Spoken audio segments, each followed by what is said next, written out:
Hello friends, നമസ്കാരം. എല്ലാവർക്കും hyper ബെഞ്ചിൻ്റെ ഉള്ളിലേക്ക് സ്വാഗതം.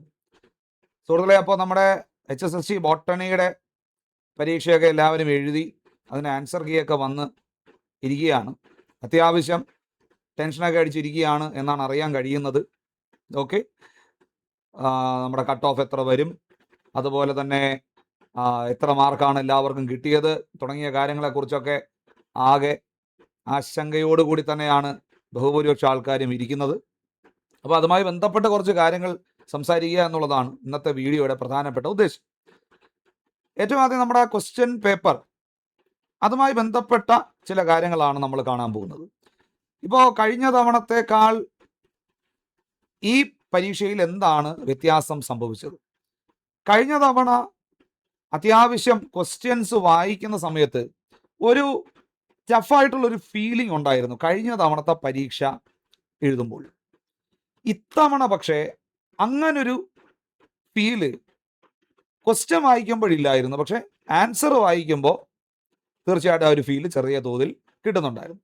പക്ഷെ സ്റ്റിൽ ക്വസ്റ്റ്യൻ നമ്മൾ എന്ത് ചെയ്തിട്ടുണ്ട്, പല സ്ഥലങ്ങളിലും കാണുന്ന ഏരിയകളായതുകൊണ്ട് തന്നെ അത് നമുക്കൊരു കോൺഫിഡൻസ് സത്യം പറഞ്ഞാൽ പലർക്കും നൽകിയിട്ടുണ്ട്. പക്ഷെ പിന്നീട് ഇതിന് ആൻസേഴ്സുമായി ബന്ധപ്പെട്ട് ഉള്ള മൽപ്പിടുത്തത്തിൽ ആ ഒരു കോൺഫിഡൻസ് പലർക്കും ചോർന്നു പോയിട്ടുമുണ്ട്. അപ്പോൾ അതുകൊണ്ടാണ് കുറേ പേര് എക്സാം കഴിഞ്ഞിട്ട് വളരെ എളുപ്പമായിരുന്നു എന്ന് പറഞ്ഞവരുമുണ്ട്, വളരെ ടഫായിരുന്നു എന്ന് പറഞ്ഞവരുമുണ്ട്. ക്വസ്റ്റ്യൻ പേപ്പറിൻ്റെ ഒരു രീതിയും അങ്ങനെയായിരുന്നു. അതായത് ചില പോർഷൻസ് എന്നൊക്കെ പറയുന്നത് വളരെ സിമ്പിളായിട്ട്, അതായത് ഒരു HSST നിലവാരം പോലും ഇല്ലാത്ത ചോദ്യങ്ങൾ ഉൾപ്പെടുത്തിയിട്ടുണ്ടായിരുന്നു. ചിലതൊക്കെ ടഫാക്കാൻ വേണ്ടി ടഫാക്കിയതുപോലെ ഒരുപാട് ആവശ്യമില്ലാത്ത ബയോകെമിക്കൽ ആസ്പെക്ട്സിൽ നിന്നൊക്കെ ചോദ്യം വന്നു. ചിലപ്പോൾ സ്ട്രക്ചറലായിട്ട് നമ്മൾ എക്സ്പെക്റ്റ് ചെയ്യാത്ത രീതിയിലൊക്കെ ചോദ്യം വന്നിട്ടുണ്ട്. എക്സാമ്പിൾസ്, വിവിധ വെറൈറ്റി ഓഫ് എക്സാമ്പിൾസ് എടുത്ത് വെച്ചിട്ട് അവർ ക്വസ്റ്റ്യൻ ഇട്ടിട്ടുണ്ട്. സോ കുറച്ച് എളുപ്പമാകുമ്പോൾ കുറച്ച് ടൈറ്റാക്കാൻ വേണ്ടിയിട്ടാണ് സാധാരണ ഇങ്ങനെ ചെയ്യുന്നതെങ്കിലും ഒരു ഓവറോൾ ക്വസ്റ്റ്യൻ പേപ്പർ എന്ന് പറഞ്ഞു കഴിഞ്ഞാൽ ഒരു വലിയൊരു നിലവാരം നമുക്ക് പറയാൻ സാധിക്കാത്ത ഒരു പേപ്പർ തന്നെയാണ്. അപ്പോൾ ഇവിടെ നമുക്കറിയാമല്ലോ, കഴിഞ്ഞ വട്ടം ഏകദേശം 30ഓളം മാർക്കാണ് കട്ട് ഓഫ് ആയിട്ട് വന്നത്. ഇപ്പോൾ ഉയർന്ന മാർക്ക് എന്ന് പറയുന്നത് ഏകദേശം 38 റേഞ്ചിലേ വന്നിട്ടുള്ളൂ. അപ്പോൾ കഴിഞ്ഞ തവണത്തെ ഒരു അവസ്ഥ അതായിരുന്നു. പക്ഷേ ഇത്തവണ എഴുതി കഴിഞ്ഞതിൽ അത്യാവശ്യം പഠിച്ചിട്ട് പോയ പലരും 50+ മാർക്ക് ഉള്ളതായിട്ട് പറയുന്നു. ഇതൊക്കെ പറഞ്ഞുള്ള അറിവേ ഉള്ളൂ, ഇതൊക്കെ ആധികാരികമായിട്ട് ഉള്ള ഡേറ്റയൊന്നും നമ്മുടെ കയ്യിലില്ല, പറഞ്ഞുള്ള അറിവാണ്. കുറേ പേര് 50+ മാർക്ക് ഉള്ളതായിട്ട് പറയുന്നുണ്ട്. മെജോറിറ്റി ആൾക്കാരും 40 to 50 റേഞ്ചിൻ്റെ അകത്താണ് പറയുന്നത്. ഓക്കെ, ഇതല്ലാതെ അതിനേക്കാൾ കൂടിയ ആൾക്കാരുണ്ടാവാം. ഓക്കെ, അങ്ങനെ ഉണ്ടെങ്കിൽ നല്ലത്. പക്ഷേ നമ്മൾ കേൾക്കുന്നത് ഇങ്ങനെയാണ്, ഈ ഒരു ട്രെൻഡാണ് നമ്മൾ സാധാരണ കേൾക്കുന്നത്. 50+ ആയിട്ടുള്ള ആൾക്കാർ ഉണ്ട്, നല്ലപോലെ പ്രിപ്പയർ ചെയ്തിട്ടുള്ളവരൊക്കെ, ഒരുവിധപ്പെട്ടവർക്കൊക്കെ 50+ വന്നിട്ടുണ്ട്. അല്ലാതെ നമ്മളൊരു നോർമൽ എന്ന് പറഞ്ഞാൽ അത്യാവശ്യം എബോ ആവറേജ് പഠനമായിട്ട് പോയവർക്ക് ഒരു 40+ വന്നിട്ടുണ്ട്. അപ്പോൾ ആലോചിക്കണം, കഴിഞ്ഞ വട്ടം 30 കട്ട് ഓഫ് റേഞ്ച് വന്നു, 38ഒക്കെയാണ് ഹയസ്റ്റ് മാർക്ക് വന്നിരിക്കുന്നത്. അപ്പോഴാണ് ഇവിടെ ഇപ്പോൾ കുറേ പേർക്ക് 50+ കിട്ടിയിരിക്കുന്നത്. അപ്പോൾ സാധാരണ നമുക്ക് ഉള്ളൊരു സംശയം എന്ന് പറയുന്നത് ഇതിൻ്റെ കട്ട് ഓഫ് കൂടുവോ കുറയുവോ എന്നൊരു സംശയമുണ്ട്. തീർച്ചയായിട്ടും കട്ട് ഓഫ് കൂടും എന്നതിൽ വലിയ സംശയമൊന്നും വേണ്ട, കട്ട് ഓഫ് കൂടും. പക്ഷെ ഇത് എതുവരെ കൂടുമെന്ന് നിങ്ങൾ ആലോചിക്കണം. ഇപ്പോൾ നമുക്കൊരു കട്ട് ഓഫ് പ്രെഡിക്റ്റ് ചെയ്യാമെന്ന് പറഞ്ഞാൽ അതിന് ഒരുപാട് കുഴപ്പങ്ങളുണ്ട്. കുഴപ്പങ്ങളെന്ന് പറഞ്ഞു കഴിഞ്ഞാൽ നമുക്ക് അതിൻ്റെ അകത്ത് കുറേ ഇൻഫർമേഷൻ ഉണ്ടെങ്കിൽ മാത്രമേ ഏകദേശം ഒരു ട്രെൻഡ് നമുക്ക് പറയാൻ പറ്റുള്ളൂ. അതായത് ഈ അപ്ലൈ ചെയ്ത എല്ലാവരും ക്വസ്റ്റ്യൻ പേപ്പർ അല്ലെങ്കിൽ എക്സാം ഹാളിൽ പോയോ, എഴുതിയ എല്ലാവരുടെയും മാർക്ക് എത്ര, പിന്നെ വേക്കൻസീസ് എത്രയാണ്, ഇതിനെയൊക്കെ ആശ്രയിച്ചിട്ടാണ് ആക്ച്വലി കട്ട് ഓഫ് പറയുന്നത്. ഓക്കെ, എക്സാം കഴിഞ്ഞ് ഉടനെ തന്നെ പലരും വിളിച്ച് കട്ട് ഓഫ് ചോദിക്കുന്നുണ്ടായിരുന്നു. നമ്മളതിൽ ക്വസ്റ്റ്യൻ പേപ്പർ പോലും ഇല്ല, അല്ലെ ആൻസർ കീ പോലും വരുന്നതിന് മുന്നേ കട്ട് ഓഫ് എത്രയായിരിക്കുമെന്ന് പലരും വിളിച്ച് ചോദിക്കുന്നുണ്ടായിരുന്നു. അപ്പോൾ ഞാനത് എങ്ങനെയാണ് ഈ കട്ട് ഓഫ് നിർണ്ണയിക്കുന്നത് എന്നതുമായി ബന്ധപ്പെട്ടൊരു ഐഡിയ നിങ്ങൾക്ക് തന്നതാണ്. കട്ട് ഓഫ് ഇങ്ങനെയുള്ള പല ആസ്പെക്റ്റിൻ്റെ അടിസ്ഥാനത്തിലാണ് കട്ട് ഓഫ് തീരുമാനിക്കുന്നത്. പിന്നെ നമുക്ക് ക്വസ്റ്റ്യൻ പേപ്പർ കാണുമ്പോൾ ഏകദേശം ഒരു ട്രെൻഡ് മനസ്സിലാക്കുക, അത്രേ ഉള്ളൂ. അതിൻ്റെ അപ്പുറത്തേക്കൊന്നും നമുക്ക് പ്രെഡിക്റ്റ് ചെയ്യാനുള്ള ഒരു ഇൻഫർമേഷനും നമുക്കില്ല, നമ്മുടെ കയ്യിലില്ല, ആരുടെയും കയ്യിലില്ല. അത് PSCയുടെ കയ്യിൽ മാത്രമേ ഉള്ളൂ. പക്ഷെ എന്നാലും നമ്മൾ നോക്കുന്ന സമയത്ത് കുറേ പേർ 50+ വാങ്ങിയിട്ടുണ്ട്, ബഹുഭൂരിപക്ഷ ആൾക്കാരും 40 റേഞ്ചിൽ കിടപ്പുണ്ട്. ഓക്കെ, ഇങ്ങനത്തെ ഒരു ട്രെൻഡ് നോക്കുമ്പോൾ ഒരു 40s റേഞ്ചിലേക്ക് വേണമെങ്കിൽ കട്ട് ഓഫ് എത്തും. അതിനുള്ളൊരു സാധ്യതയുണ്ട്. അപ്പോൾ സാധ്യതയെന്നേ പറയാൻ പറ്റുള്ളൂ. അതിൻ്റെ അപ്പുറത്തേക്കുള്ള ഒരു ഗ്യാരണ്ടി ഒന്നും ആർക്കും തരാൻ പറ്റില്ല. ഓക്കെ, 40സിൽ എവിടെ വരും, ഒരു 40 to 45 റേഞ്ചിൽ വരുമെന്ന് നമുക്ക് പ്രതീക്ഷിക്കാം. പക്ഷേ അതും മുഴുവനായിട്ട് എല്ലാവരും, ഇപ്പം നമുക്കറിയാമല്ലോ, ഒരു പരീക്ഷ കഴിഞ്ഞ് കഴിഞ്ഞാൽ എല്ലാവരും മാർക്കൊന്നും കൃത്യമായിട്ട് പറയില്ല. പറയാതെ, മനഃപൂർവ്വം പറയാതെ, പരസ്പരം ഗ്രൂപ്പിൽ ചർച്ച ചെയ്യാതിരിക്കുന്ന ആൾക്കാരുണ്ട്. അപ്പോൾ അവരുടെ ഡേറ്റ നമ്മുടെ കയ്യിലില്ല. ഇനി ഈ കാൽക്കുലേറ്റ് ചെയ്ത് പറയുന്നതോ, അതെല്ലാം ആക്യുറേറ്റ് ആണോ? അല്ല. അത് പല മാർക്കുകൾ നമുക്ക് വിശ്വസിക്കാൻ പോലും പറ്റാത്ത മാർക്കുകളുണ്ട്. ഇപ്പം നിങ്ങൾക്ക് തന്നെ അറിയാം, എക്സാം കഴിഞ്ഞ ഉടനെ 85 മാർക്കുണ്ട്, 90 മാർക്കുണ്ട്, ഇങ്ങനെയൊക്കെ പറഞ്ഞു വരുന്ന ആൾക്കാരുണ്ട്.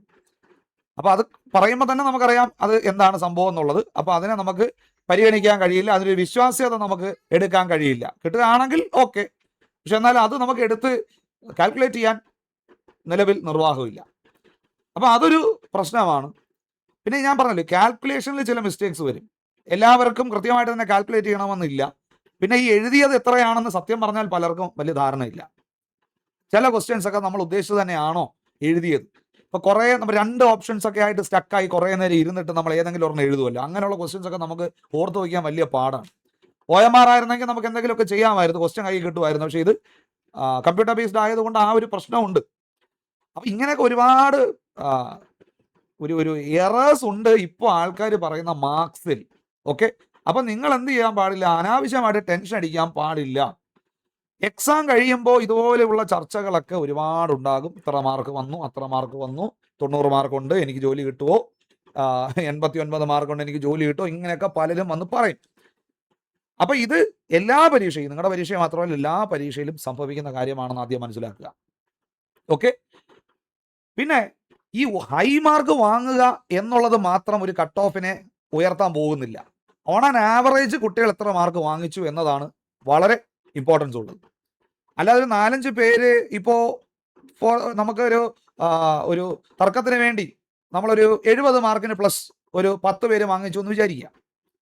ബാക്കിയുള്ളവരെല്ലാം 40s റേഞ്ചിലാണ് കിടക്കുന്നതെങ്കിൽ കട്ട് ഓഫ് ഭയങ്കരമായിട്ട് കയറാൻ പോകുന്നില്ല. ഓക്കെ, അപ്പോൾ ഇതിന് പല ആസ്പെക്റ്റുകളുണ്ട്. നിലവിലത്തെ ഒരു സാഹചര്യം വെച്ച് നമുക്കൊരു 40s റേഞ്ചിൽ കട്ട് ഓഫ് പ്രതീക്ഷിക്കാം. പക്ഷേ അപ്പോഴും ഞാൻ പറയുന്നു, എല്ലാവരുടെ ഡേറ്റയും നമ്മുടെ കയ്യിലില്ല. എല്ലാവരുടെ നമ്മൾ മാക്സിമം കുട്ടികളുടെ ചോദിച്ചുകൊണ്ടിരിക്കുകയാണ്, നിങ്ങൾക്ക് എത്ര മാർക്ക് കിട്ടാനാണ് സാധ്യത.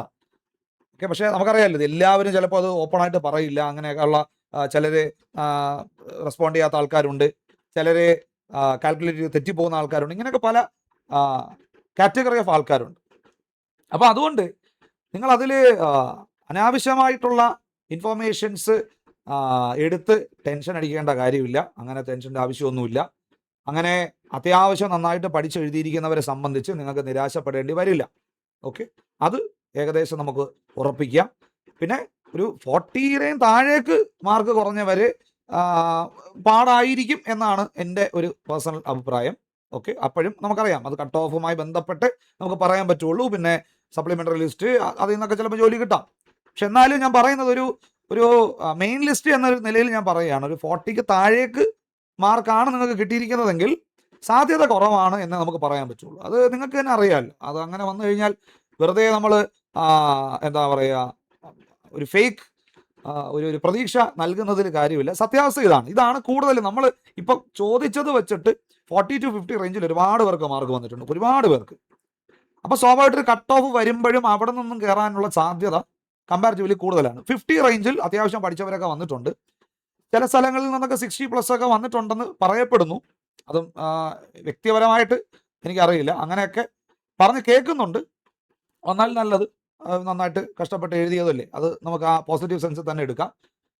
അപ്പോൾ ഇതാണ് ഇതിൻ്റെ ഒരു അവസ്ഥ. നിങ്ങൾ അനാവശ്യമായിട്ട് ടെൻഷനൊന്നും അടിക്കേണ്ട. നിങ്ങളെ കൊണ്ട് ചെയ്യാൻ പറ്റുന്നതെല്ലാം നിങ്ങൾ ചെയ്ത് കഴിഞ്ഞു. നമുക്കിനി നോക്കാം കേട്ടോ. ഇനിയിപ്പോൾ നമ്മുടെ ഈ പ്രൊവിഷണൽ കീ വരുമ്പോൾ ഇനി അതിലെന്തെങ്കിലും മാറ്റങ്ങൾ ഉണ്ടെങ്കിൽ നമ്മുടെ അത് ഫൈനൽ കീ വരും. ഫൈനൽ കീ വരുമ്പോൾ ഇതെല്ലാം മാറിയും തിരിഞ്ഞും വരും. ഓക്കെ, അതാണ് ഞാൻ പറഞ്ഞത്. ഈ പരീക്ഷ കഴിഞ്ഞ ഉടനെ ഒരു കട്ട് ഓഫ് പ്രൊഡിക്ഷനിൽ അങ്ങനെ വലിയൊരു കാര്യമൊന്നുമില്ല. അതിന് പല ഫാക്ടേഴ്സ് ഉണ്ട് എന്ന് ഒന്ന് പറയാനും നിങ്ങളെ കാര്യങ്ങൾ ഒന്ന് അറിയിക്കാനും വേണ്ടിയാണ് ഈ വീഡിയോ ഇപ്പോൾ ചെയ്തിരിക്കുന്നത്. അപ്പോൾ നിങ്ങളുടെ മാക്സിമം എഫേർട്ട് നിങ്ങൾ ഇട്ടിട്ടുണ്ട് കുട്ടികളെ. അതുകൊണ്ട് നിങ്ങൾ യാതൊരു ടെൻഷനും വേണ്ട. നിങ്ങൾ അത്രയും എഫേർട്ട് ഇട്ടിട്ടുണ്ടെങ്കിൽ, നിങ്ങൾക്ക് അത്യാവശ്യം മാർക്ക് നിങ്ങൾ സ്കോർ ചെയ്തിട്ടുണ്ടെങ്കിൽ നമ്മൾ വളരെ പോസിറ്റീവായിട്ടിരിക്കുക. ബാക്കി ഇനിയിപ്പോൾ മെയിൻ ലിസ്റ്റ് വരാനുണ്ട്, അല്ലെങ്കിൽ ഫൈനൽ കീ വരണം, മെയിൻ ലിസ്റ്റ് വരണം, അല്ലെങ്കിൽ നമ്മുടെ ഷോർട്ട് ലിസ്റ്റ് വരണം, പിന്നെ നമ്മുടെ ഇൻ്റർവ്യൂ കഴിയണം, ആക്ച്വൽ മെയിൻ ലിസ്റ്റ് വരണം. ഇങ്ങനെയൊക്കെ വരുമ്പോൾ ഒരുപാട് ഒരു റീഅറേഞ്ച്മെൻറ്റ് ഇതിനകത്ത് സംഭവിക്കും. അപ്പോൾ നിങ്ങൾ ആദ്യമേ തന്നെ അങ്ങ് വെറുതെ ഡൗൺ ഒന്നും ആകാൻ നിൽക്കണ്ട. നമുക്ക് നോക്കാം എന്താണെന്നുള്ളത്, നമുക്ക് നോക്കാം. ഓക്കെ, അപ്പോൾ അനാവശ്യമായ ടെൻഷൻ മാറ്റി നിർത്തൂ, കോൺഫിഡൻ്റ് ആയിട്ടിരിക്കൂ, നിങ്ങളുടെ പ്രിപ്പറേഷൻ നിങ്ങളെ ചതിക്കില്ല. ഓക്കെ, അപ്പോൾ അടുത്ത വീഡിയോ ആയിട്ട് നമുക്ക് അടുത്ത ദിവസം കാണാം. Thank you so much.